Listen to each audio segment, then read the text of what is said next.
My name is Beatrice Njeri. Our sign language interpreter is Adams Minor.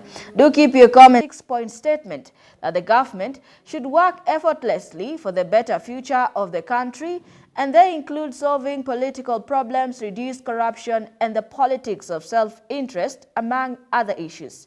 Davis Karani brings us more on the same. Dressed in a long robe cassock and with a special purple hat on their heads called mitre, the Catholic bishops led by Reverend Maurice Muhatia, chairman of the Kenya Conference of Catholic Bishops, walked in front of the cameras to raise a 6-point concerns that the government should observe for the betterness of the country. We, the Kenya Conference of Catholic Bishops, thank God for the gift of every Kenyan and all people who live and work in Kenya. We raise these important observations and concerns that should be addressed. The first, political wrangles. The political wrangles in the government have generated unwanted tensions and deepened divisions among our people. Further, it has created an environment of mistrust among the citizens and within the government itself. This comes in just weeks after the impeachment of the Kenya's second Deputy President Rigathi Gachagua, whose close allies have voted to challenge the government and is advocating for the impeachment of the president too, due to the violation of the Kenyan Constitution, hence creating tension in the country, which the Catholic Church has asked the government to listen to its citizens and rise to stop the increasing rate of abductions happening currently. Many families are still grappling with the loss of their children who are brutally killed, injured, or went missing following what is referred to as the Gen Z demonstrations in June 2024. We believe that genuine consultation of all concerned stakeholders in all these matters is necessary beyond the casual public participation. This culture of lies, unkept promises, and misplaced priorities is unacceptable and needs to be dealt with. The Catholic Church has also warned the government to avoid its selfish agenda, aimed to extend the term limit of the elected leaders for their own benefit and good, instead of focusing on major issues affecting the common Kenyan. Selfish agenda to extend the term of elected leaders. It is baffling that a bill proposing an extension of the 5-year term to 7 years is being considered, and apparently there are plans to rush it through the legislative system. A 2-term limit of 10 years, as given by the current constitution, is ample time for any visionary political leader to leave a strong legacy if they perform. We need to critically scrutinize this political move. We question the motivation behind this agenda and the long-term interests it serves. We strongly condemn this retrogressive and manipulative thinking. Let us not create problems where there are none. The Kenyan Conference of Catholic Bishops have raised 6 concerns that the government needs to deal with, and they include overtaxation, corruption, and leadership wrangles.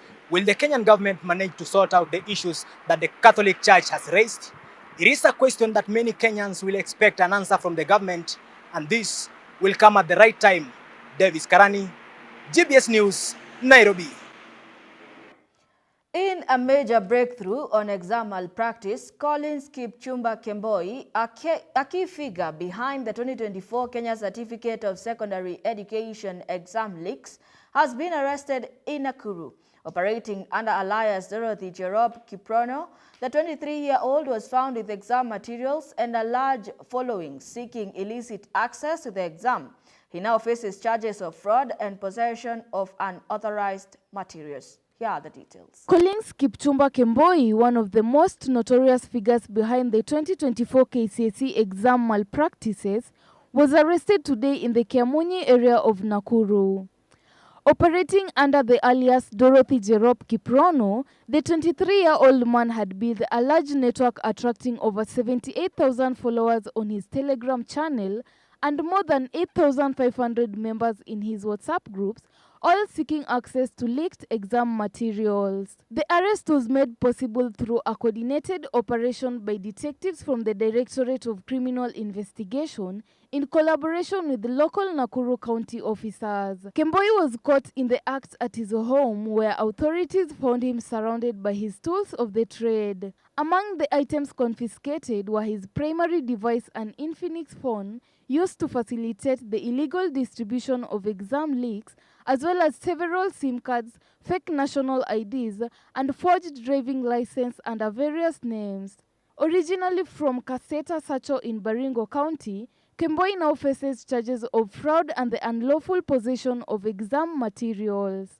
He is currently in custody at Nakuru Police Station and will be arraigned tomorrow at the Nakuru Law Courts to answer the charges against him. His arrest serves as a significant victory for authorities working to combat the growing issue of exam malpractice in the country. Triza Tiengo, GBS News. Kenya is grappling with a rising diabetes crisis, with 4% of the population now living with the condition, according to Health Cabinet Secretary Dr. Deborah Barasa. Alarmingly, 43% of those affected are undiagnosed, underscoring the need for more widespread blood sugar screening, part of the government's effort to tackle the growing epidemic. Community health promoters have been equipped with tools to conduct screenings at the grassroots level. Meanwhile, Siaya County has seen an increase of 55% in diabetes cases over the past 2 years, with the diagnosis rising from 6,784 in 2021 to 12,170 in 2023. Here are the details. As the global community observes World Diabetes Day, new statistics from the Ministry of Health have revealed a concerning rise in diabetes prevalence across the country, with 4% of the country's population now living with the condition. However, nearly half of these individuals remain unaware of their diagnosis, underscoring a critical gap in the country's healthcare system. Kile mtu anafaa kufanya hivi ili agunduliwe ako na kisukari ni kupimwa. Kwa hivyo sasa hii kuna watu 43% hawajapimwa, wako na kisukari na hawajui wako na hiyo ugonjwa. Speaking in a speech read by Dr. Gladwell Gathesha, the head of Non-Communicable Diseases Division at the Ministry of Health, Cabinet Secretary Dr. Deborah Barasa shared these alarming figures during the national observance in Siaya County. According to Dr. Barasa, 43% of those with diabetes are undiagnosed, a statistic that signals the urgent need for more widespread screening and awareness campaigns. She emphasized that early detection is key to managing the condition and urged Kenyans to regularly monitor their blood sugar levels. In collaboration with the county governments and other stakeholders, have made significant strides to improve access to diabetes screening, diagnosis and care. We developed and rolled out clinical guidelines and competency-based training curriculum on diabetes for healthcare providers. We have also equipped our community health promoters with glucometers and blood pressure machines. These initiatives has enabled the Nyambreras to conduct diabetes screening at the community level and refer individuals with raised blood sugars to the health facility. The situation is especially alarming in Siaya County, where diabetes cases have skyrocketed in recent years. Siaya Governor James Orengo, in a speech read by County Secretary Joseph Ogutu, revealed that the number of diagnosed cases in the county has more than doubled over the past 2 years. In 2021, the county recorded 6,784 diabetes cases. By 2023, that number had surged to 12,170. Today, we join the world in commemorating World Diabetes Day to raise awareness of diabetes and its impact, while strengthening our collective efforts in prevention, diagnosis, and treatment. Diabetes cases in Siaya County have risen in recent years from 6,784 in 2021 to a peak of 12,170 in 2023 and steadily continuing to rise in 2024. The growing numbers have prompted local health authorities to focus on expanding both preventive measures and treatment options as the county grapples with what is increasingly seen as a public health crisis.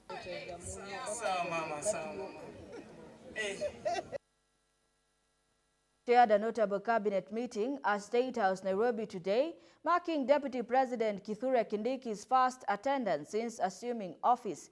The meeting aligns with President Ruto's focus on performance and accountability within the government. On November 12th, the president called on cabinet secretaries and principal secretaries to sign performance contracts for 2024-2025 financial year.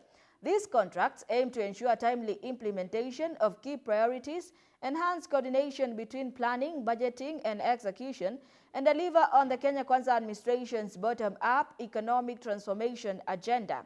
The official signing ceremony is set to November 19th at State House, Nairobi. Additionally, President Ruto will deliver his 2024 State of the Nation address to a joint sitting of Parliament on November 21, 2024. The address, a constitutional requirement, will cover national security, national values, and the administration's achievements. This will be his second State of the Nation address since taking office in 2022, as mandated by the Article 132 of the Constitution. The people of Kenya. We pray over peace of our nation and all the other plans that we have. Commit ourselves to you. In Jesus' name we pray. Amen. Welcome to this cabinet meeting, especially our development partners and the World Bank specifically. We have billions of shillings to drive the programs that we have in every ministry. To the UAE to discuss some of our mining issues with the UAE. Otherwise, 17th of September. Okay, so it's been a while, and you know that do not give us the impact we are looking for. Asked the head of public service to convene a meeting with all our principals. We have resources according to this money that is available. That is money we can use to drive the program with the agenda that we have. Some of that money is by way of programs or projects or things that make meaning. Every ministry has that. How much money do we have in that space, John? Let me maybe just read that ongoing project as of 31st September 2024 to financial years. Yes. And spend. And spend. Yes. You know? So. Many thanks for joining this live broadcast. We have a lot lined up for you in our news segment tonight. But first, let us take a quick break. We'll be right back with even more. The gift of a man will place you in a company of great men. What two things can you never eat for breakfast? The fact that I started selling art, that's where the interest came in. Yeah, they know, yeah, this thing can pay. And who has been your biggest cheerleader in your art journey? My biggest? Cheerleader. Ule mwenye anakuwa. Oh yeah, GM artist Victor Mtua. Facebook is Victor Mtua. Of course, the first time I sold my art at relatively 50K. Ati? Time niliuza art yangu like 50K. Oh, Victor, kwanza before hata uoneshane watu paintings zako, nataka kuuliza, if I was to pay you, nikwambie like usiwahi chora tena, usiwahi paint tena, will you? Unaweza acha? You are famous, what will your stage name be? My stage name? Ungekuwa pale kwa stage, ungekuwa unajiintroduce kana nani? Okay.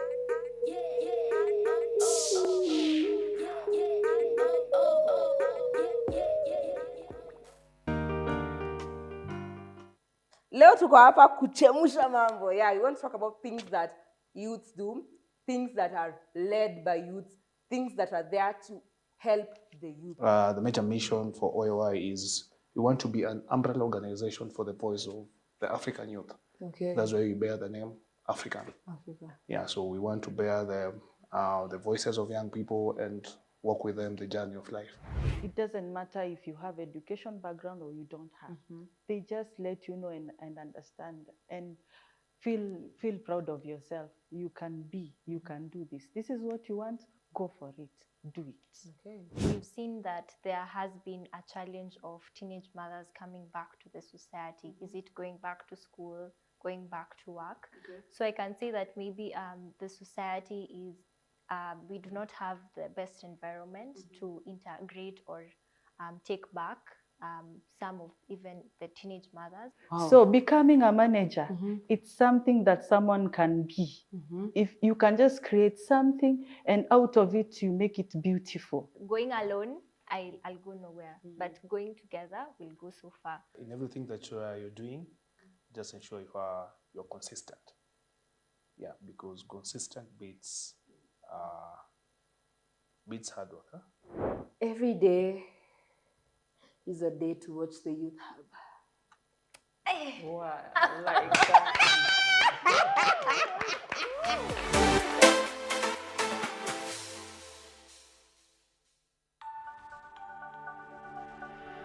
Everywhere, GBS.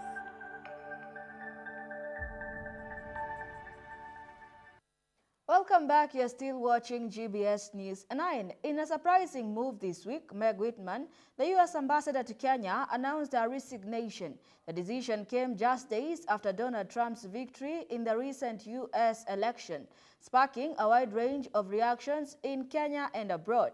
Whitman, who arrived in Nairobi in 2022, navigated a period of political volatility and strengthened bilateral ties between the U.S. and Kenya. Here are the details. Meg Whitman's resignation as U.S. ambassador to Kenya marks the end of a diplomatic tenure filled with both praise and controversy. Arriving in Kenya just days before the country's highly contested 2022 general elections, Whitman quickly became a key figure on the political stage. What I witnessed was nothing short of remarkable. Kenya held what many analysts and commentators say was the freest, fairest, and most credible election in Kenyan history. While Whitman's endorsement of Kenya's election was met with support from many, it also sparked sharp criticism, especially from opposition leader Raila Odinga, who described her comments as rogue and urged her to stay out of Kenya's internal affairs. To tell a rogue ambassador, leave Kenyans alone. Keep your mouth shut when you're here. Otherwise, you'll call for your recall. Despite the early tensions, Whitman found common ground with President William Ruto, focusing on strengthening U.S.-Kenya relations. This collaboration led to two high-profile visits by President Ruto to Washington, the first visits by an African leader to the U.S. in over a decade. With a background as the former CEO of eBay, Whitman brought a unique perspective to her role as the ambassador, promoting U.S. business investments in Kenya and advocating for digital connectivity and tech partnerships. Following her resignation, Mark Dillard, who has served as the Deputy Chief of Mission at the U.S. Embassy in Nairobi, will step in as the acting ambassador until President-elect Donald Trump appoints a permanent successor. Whitman's resignation is a pivotal moment in U.S.-Kenya relations, leaving behind a legacy of diplomacy marked by both collaboration and controversy. As Kenya looks to the future, the question remains, who will fill her shoes and what direction will the U.S.-Kenya relationship take under the new leadership? Irene Juguna, GBS News. Debt-ridden plane maker Boeing is issuing layoff notices to workers impacted by a broader plan to cut 17,000 jobs or 10% of its global workforce, stating this week. According to the latest report, U.S. staff receiving the notices this week will stay on Boeing's payroll until January to comply with the federal requirements that give workers 60 days notice before ending their employment. Here is more on the same. Bitcoin broke through the $90,000 level on Wednesday to an all-time high in a rally showing no signs of easing on expectations that Donald Trump as the U.S. president will be a boom for cryptocurrencies.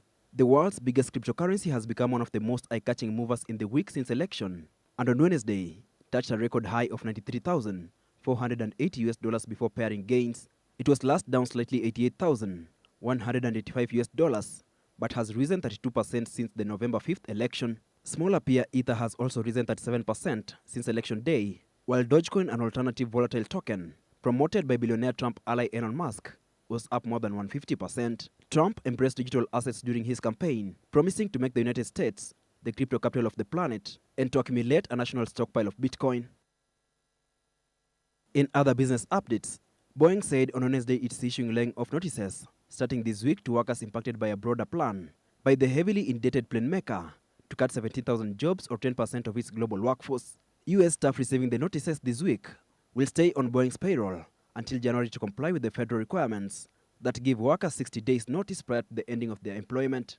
The notices come as Boeing under new CEO Kelly Ortberg is trying to revive production of its longest-selling 737 MAX after a crippling weeks-long strike by more than 33,000 U.S. West Coast workers halted output of most of its commercial jets. The strikes end on November 5th, and return of Boeing's workers this week to the company's Seattle area assembly lines now support a slow revival of MAX production. Hilary Kabila, GBS News.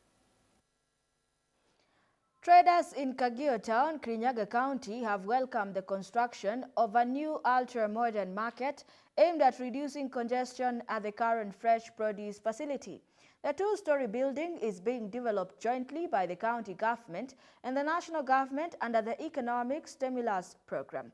Meanwhile, the government has announced plans to double the Ewaso Nyiro Tannery annual leather production capacity from 1,200 to 2,400 metric tons, equating to 4.8 million square feet of leather.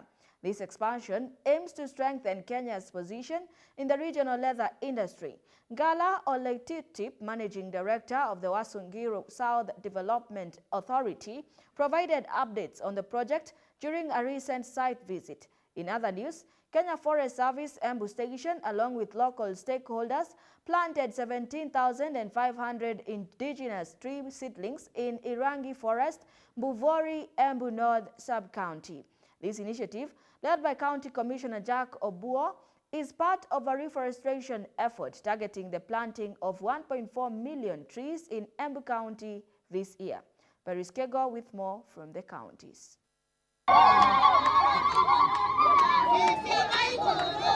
Traders in Kagio, Kirinyaga County have endorsed the planned constructions of a two-story ultra-modern market aimed at easing congestion in the fresh produce area.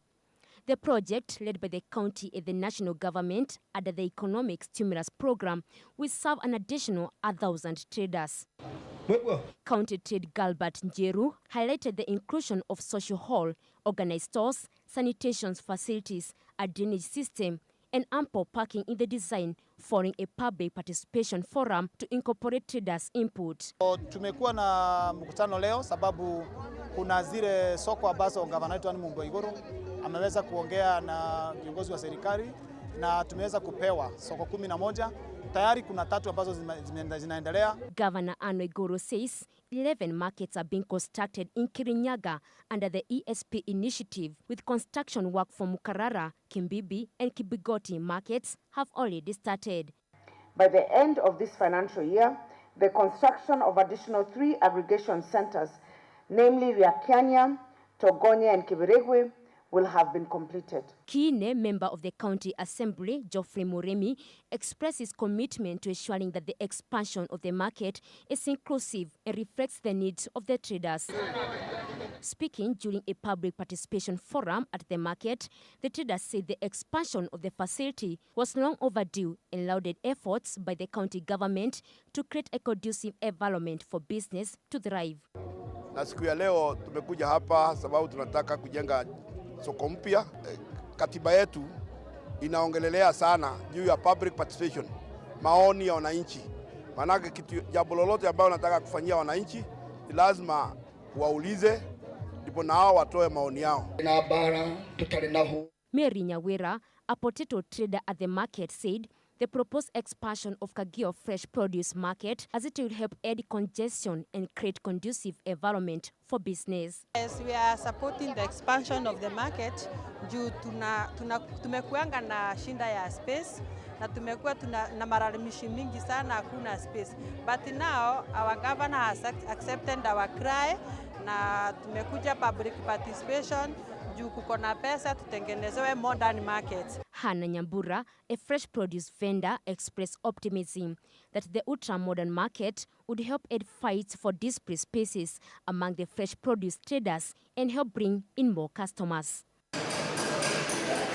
Meanwhile, the government is set to double the Ewasongiro tannery leather production's capacity from 1,200 to 2,400 metric tons, equaling to 4.8 million square feet of leather, to enhance Kenya's position in the regional leather industry. SDA Managing Director Ngara Oloitip announced that the new machinery is being installed, with the testing slated for the December 2024 and full operations soon after. We are expected to begin operations beginning December, and that is when we expect that all the equipment will be commissioned, will be tested, and they will be operational.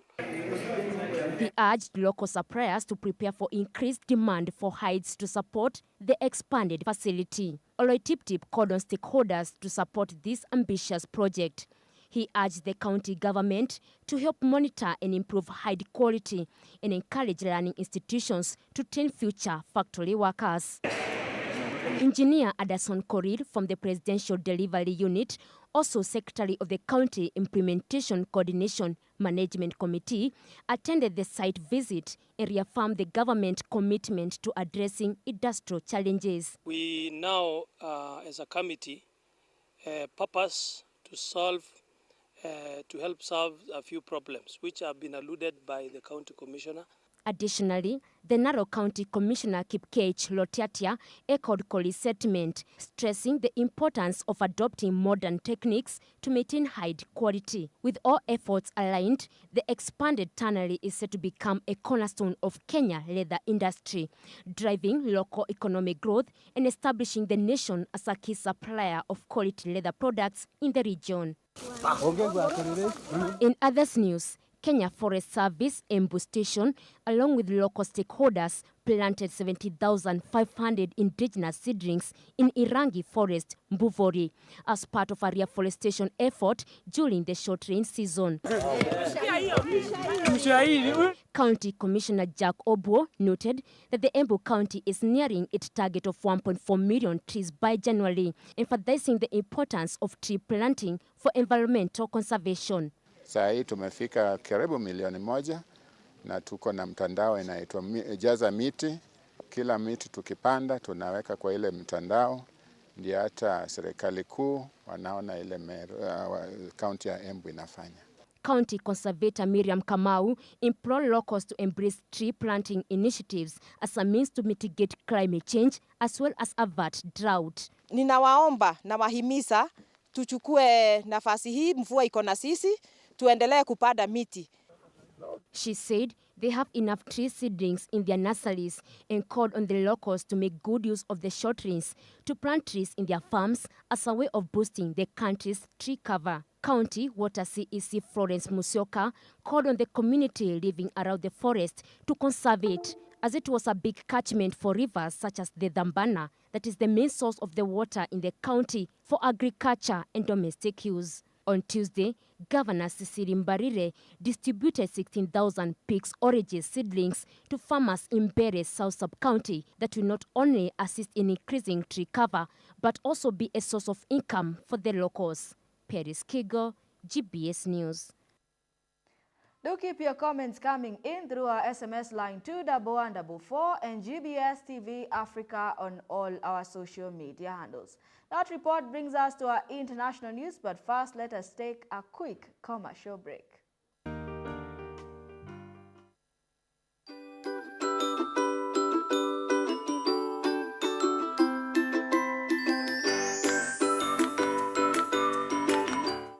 Today we are going to have the Scouts Corner. Drop. Tease. Let. Tease. Let. And I'm joined with two wonderful schools. Firstly, we have the Kings and Queens Academy. And we have the SEK St. Elizabeth Academy. Hi. we'll be having different segments. And the first segment, we'll have the Bible knowledge. Now, Maureen's father works in a place where believers were first called Christians. The place is called? The third segment will have spelling bee. We have 30 seconds to give your answer. Are you ready? Yes. Amazing. NINTY 90. CHOCOLATE chocolate. Meet us every day on Saturday, same place, same time.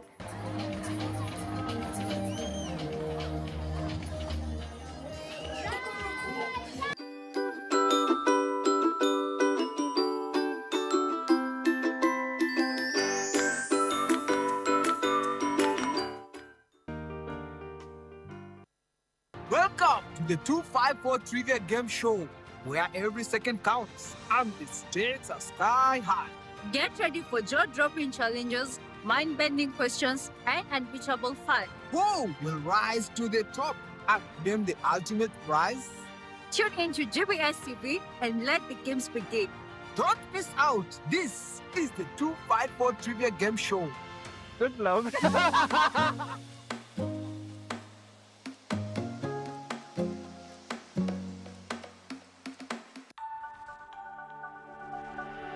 Everywhere, GBS.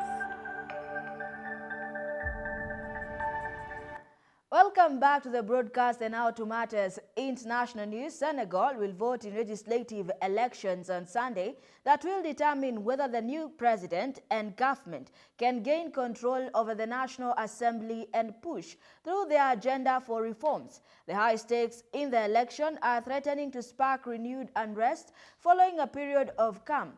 The run-up to the presidential election in March saw some of the worst violence in the country's recent history. Here are the details. Campaigning has grown heated in recent days in Senegal and comes at a precarious time for the new government, which is navigating a spiraling fiscal crisis that could undermine its ability to deliver on promises to boost the economy and create jobs. Senegal will vote in legislative elections on Sunday that will determine whether the new president and the government can gain control over the National Assembly and push through their agenda for reforms. Prime Minister Osame Sonko, known for his fiery rhetoric, said this week that his supporters had come under attack and urged them to take revenge. There will be no war because these elections will not be a battle.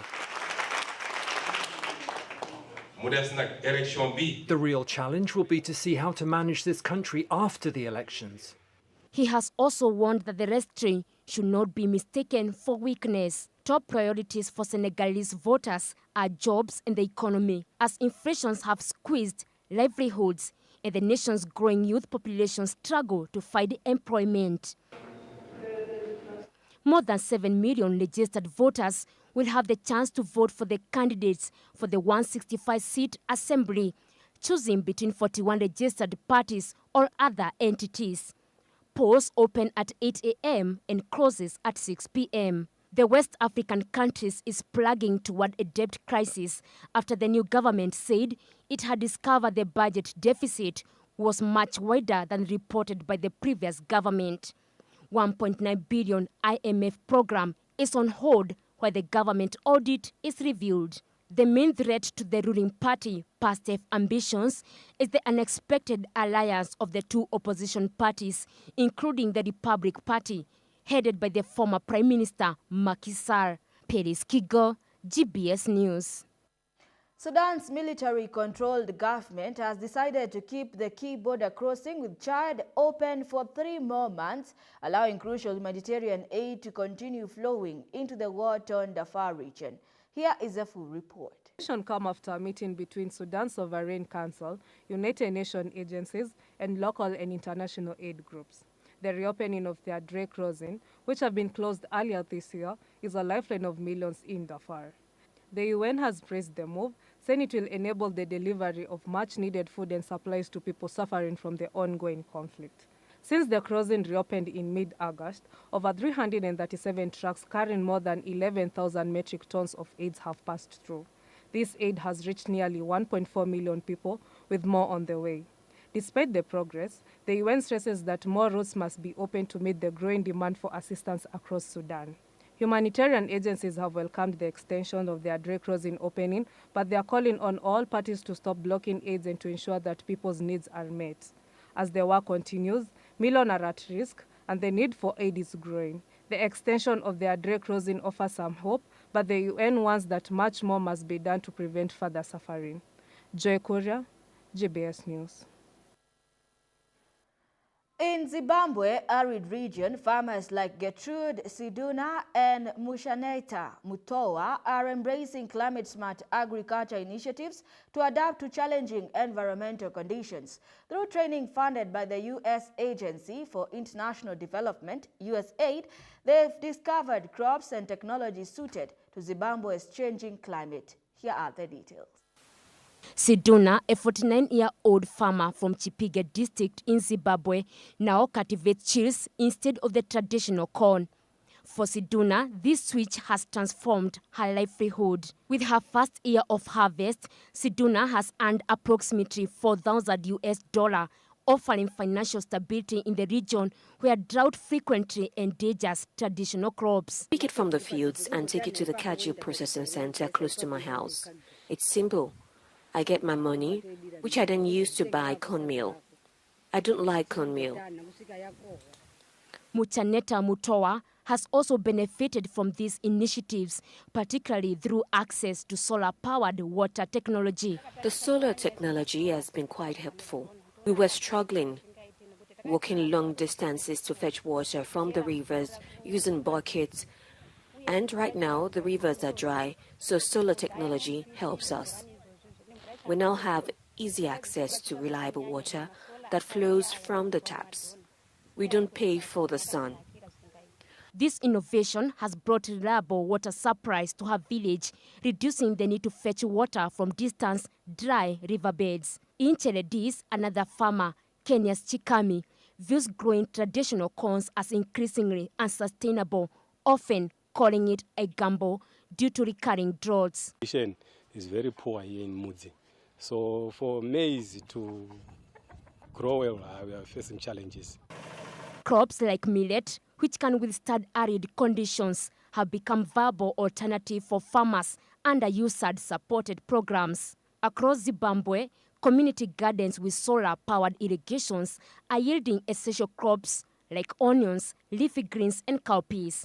These gardens not only nourishes families, but also help to fund the basic needs, such as school fees, through vegetable sales. However, as the need for food assistance grows, USAID and other aid agencies aim to improve their approach to global food security. Paris Kigo, GBS News.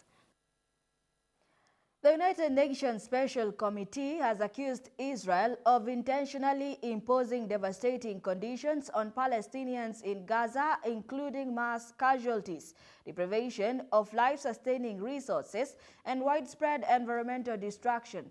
The findings, which cover the period from October 2023 to July 2024, paint a grim picture of what the committee describes as a deliberate and systematic campaign against Gaza's population, which it argues amounts to genocide. Here is a full report. The UN Committee's report reveals that Israel's action in Gaza have intentionally stripped Palestinians of basic necessities, including food, water and fuel, since the onset of the war. The committee argues that Israeli government have openly supported policy that deny these life-sustaining resources with the aim of using them for political and military leverage. The deliberate withholding of humanitarian aid and the obstruction of relief efforts have been highlighted as key components of this strategy, which the report claims is intended to cause maximum suffering. The findings underscore Israel's use of starvation as a weapon of war, with civilian casualties continues to mount as a result of its military tactics. According to the report, Israel's siege on Gaza, along with targeted attacks on civilian and aid workers, has led to widespread death and injury. Despite repeated appeals from the UN, Israel's action appeared to be in direct defiance of international law, with the committee stating that the country is engaging in collective punishment against the Palestinian people. The report also raises serious concerns over Israel's use of artificial intelligence in its military operation. The committee notes that Israel's AI-assisted targeting, combined with the use of heavy bombs and minimal human oversight, has resulted in a disproportionate number of civilian casualties, particularly among women and children. The committee stresses that this approach violates Israel's obligation under international law to distinguish between combatants and non-combatants and to take adequate measures to protect civilians during the military operations. There are no ambulances, no civil defence, nothing. God is great. These people who died were disabled, people with no connection to any organisation, and pose no threat to the Jews. The report also documents the severe environmental damages caused by the ongoing conflict, which could have long-lasting consequences for Gaza's infrastructure and the health of its people. Gaza's death toll has continued to rise, with 70% of the dead are mostly women and children. 43,736 people are killed in Gaza, with some experts calling it the first genocide to be ever documented in real time. And the only way to know the Israeli atrocities is for the Palestinians to share their suffering with the world. This is Abdi Hamid Ali, GBS News. In a significant moment in American politics, President Joe Biden and President-elect Donald Trump, who are known as bitter political rivals, met at the White House on Wednesday to discuss key issues like Ukraine and the Middle East. Despite years of tension, the meeting aimed to show a smooth transition of power. Abdi Hamid Ali has more. Like we said, smooth transition. Do everything we can to make sure you're accommodated. Biden and Trump's meeting lasted about 2 hours and was described as both cordial and substantive. White House spokesperson Karine Jean-Pierre told reporters the leaders discussed national security and domestic policy issues. Despite their history of fierce disagreements, the moment was marked by a sense of respect, with both leaders focused on the gravity of the challenges ahead. And look, we're going to make sure, as Jake Sullivan was saying, that his team has what they need, right? They want to make sure that it is indeed an efficient, effective transition, so that we hand over the people's business so that they can continue the people's business. Biden emphasized that supporting Ukraine was essential for U.S. security and stability in Europe. He explained that a strong Europe will help prevent the U.S. from being pulled into further conflict. Trump, however, vowed to end the war in Ukraine and the Middle East quickly, though he didn't elaborate on how. Thank you very much. And politics is tough, and it's, in many cases, not a very nice world, but it is a nice world today, and I appreciate very much a transition that's so smooth. It'll be as smooth as it can get, and I very much appreciate that, Joe. When Trump lost the 2020 elections, he did not invite Biden, which resulted in a violent mob storming the Congress, accusing the Democrats and Joe Biden of rigging the elections. Amid years of harsh criticism between them, Biden and Trump spoke about the importance of a smooth transition of power. Biden welcomed Trump to the White House, offering support of what lies ahead. Trump expressed appreciation for the peaceful handover, acknowledging that politics can be tough. The meeting, though brief, was a striking symbol of the power of diplomacy and mutual respect in times of division. This is Abdi Hamid Ali, GBS News. Thank you all. Do keep your comments coming in through our SMS line 21144 and GBS TV Africa on all our social media handles. And now for sports lovers, it is time for your most anticipated part of the news, the sports news. Let's get sporty.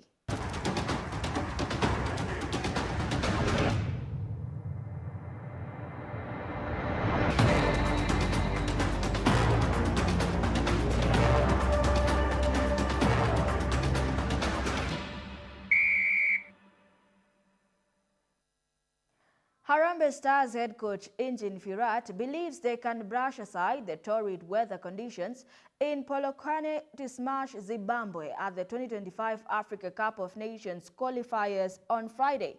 Kenya's preparations for this game, however, have not gone as planned after heavy rains pounded the host city this week, soaking the training field and limiting them to a few hours of productive sessions. This fixture will take place in Polokwane, South Africa, because of the Confederation of African Football ruled that Zimbabwe's facilities were insufficient to host AFCON qualifier matches.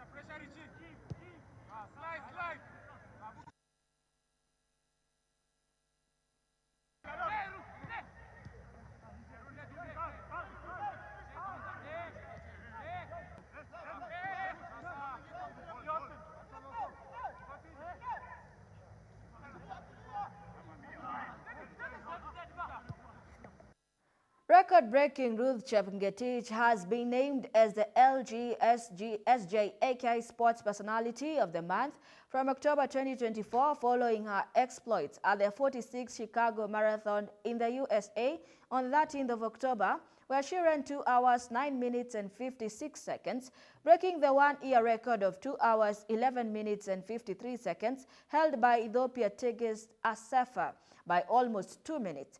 She is also the first woman to win the Chicago Marathon 3 times and has been nominated for the Women's World Athlete of the Year award.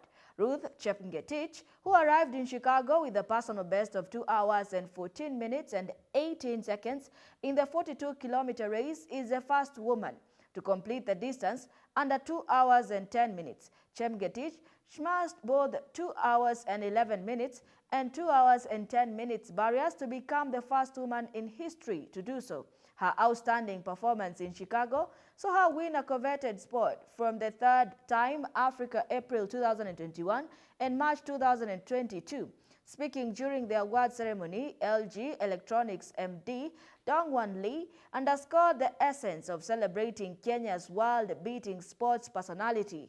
SJK President James Waindi also commended Chepngetich for her historic performance, expressing his joy that Kenya now holds both men's and women's marathon world records.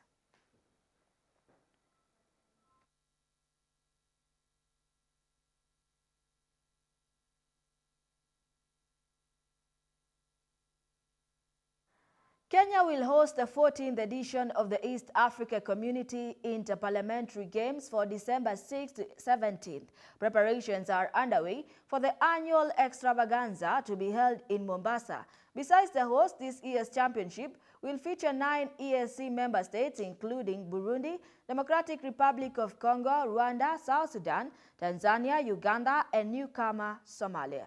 The Joint Planning Committee presented a report of their findings on preparedness by the coastal city to host the event to the EAC Legislative Assembly's clerks during a meeting presided over by National Assembly Deputy Clerk Jeremiah Dombi at a Nairobi hotel.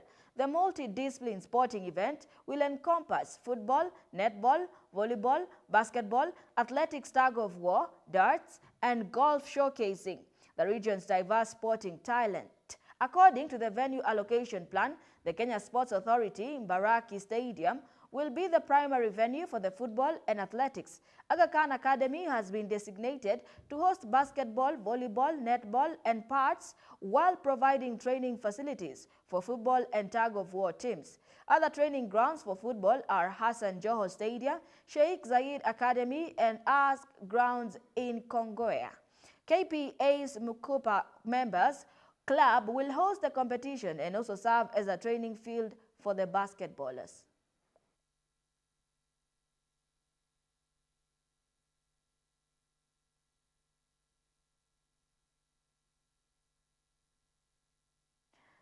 And that sports news brings us to the end of our news segment tonight here at GBS News and we make your news our business. My name is Beatrice Njeri. Our sign language interpreter is Adams Minor. Good night.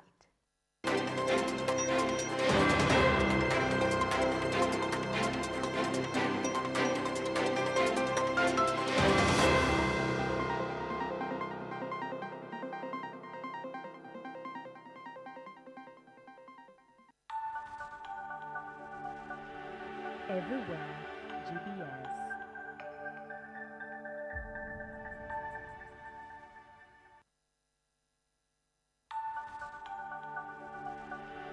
Everywhere.